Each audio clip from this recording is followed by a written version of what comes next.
आज मैं बाकी नहीं पढ़ना मेरे मेरे बात करी क्या मेरे तेरे बाल भी ऊपर निकल नहीं ना उसको यार उन नाली फंस गया पहले का फंस गया आगे की कर हां ना हम खरीदी काली जो मुझे पानी दे कई नहीं बची यार थोड़ा पतला ही था दीवार क्या करता है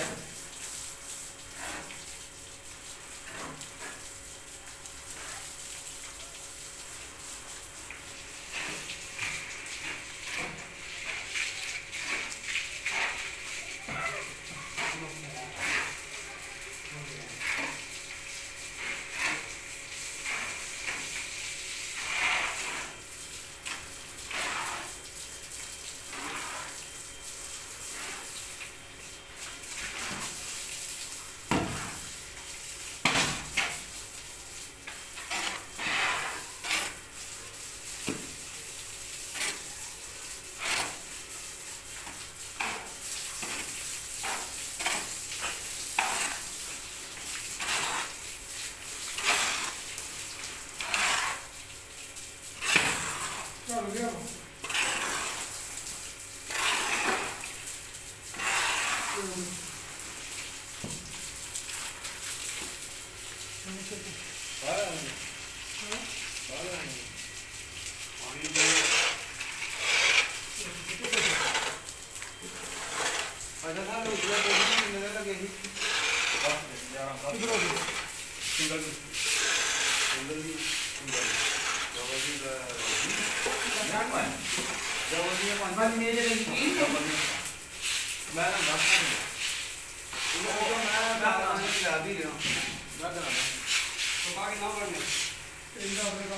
मैं